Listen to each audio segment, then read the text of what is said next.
Greetings internet, I am the classic nerd. I've been a gamer since the days of 8-bit domination, and I was growing up when the video game industry was growing up as well. Lately there seems to be a trend in the indie game world where developers think that 8-bit games and 16-bit games need to come back.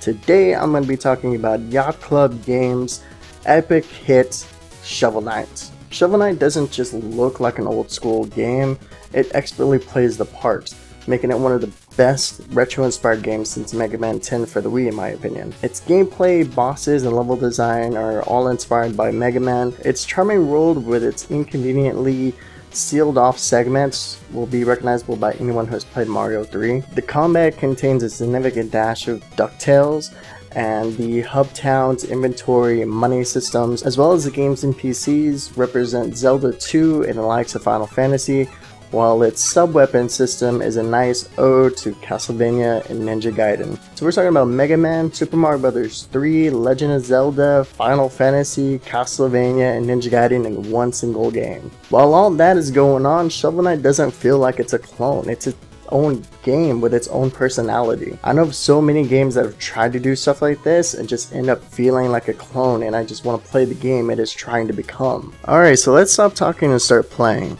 The plot is fairly simple. You play as Shovel Knight. You were once a famous adventurer along with your partner and maybe girlfriend Shield Knight.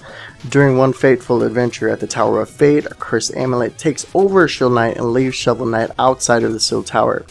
Grieving for his beloved, Shovel Knight gives up adventure and goes into a self-imposed exile. During his absence though, the Enchantress rises to power, spreading evil across the land. Upon hearing that the Enchantress has unsealed the Tower of Fate, Shovel Knight begins his journey back to it, hoping to find and rescue Shield Knight. In order to do so, Shovel Knight must fight members of the Order of No Quarter, who have been dispatched by the Enchantress to impede him.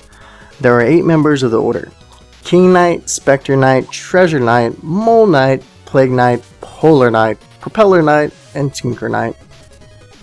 To be honest, while making this review, I'm also in the last week of the spring semester at college, and I'm in the middle of finals week, so I didn't actually beat this game for the review. I really wanted to get this review out there, and I knew I had a lot to talk about. The intro cutscene really brings me back to the past, and the plot is a simple one, but the game draws me in with its art style, music, atmosphere, and the gameplay that I can really dig. We start off with a sort of tutorial. I usually call these areas level 0. I say sort of tutorial because it serves to teach you how to play the game by giving you some time to play the game. Instead of a text box explaining press D on your keypad to move right, you just know to use WASD on your keyboard to move, and the rest of the controls follow throughout the level. Throughout the game you find and earn gold. The gold is used to purchase useful upgrades to Shovel Knight, upgrades such as shooting a pulse of energy across the screen. But only if you have enough pots. Yeah, in this game, pottery is your mana. Earning loot and spending the loot is an essential gameplay mechanic. Virtually every enemy you encounter and hidden cavern you explore is chock full of valuables, and you can use them to purchase essential weapon, armor, health, and mana upgrades.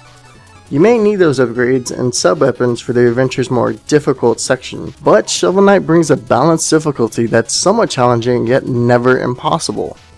Like I said before, there are 8 bosses in the game, each with their own castle and their own gameplay mechanic you have to master. 2 bosses literally made me rage quit. Treasure Knight's lair is underwater, which completely screws with the gravity. It's a nice gameplay mechanic, but at times it made me so mad I had to stop playing for the rest of the day. After jumping, you slowly float to the ground, and if you arc your jump wrong, there are times when that is fatal. The environment was so trying that by the time I got to Treasure Knight, I had enough of the level's bullshit. I beat him as fast as possible to not have to torture myself anymore. Although beating him doesn't take much, it really felt like a major victory when he was defeated because I no longer had to put up with the underwater crap. The other boss that made me rage quit was Polar Knight. Where Treasure Knight was underwater, Polar Knight's level was filled with slippery ice.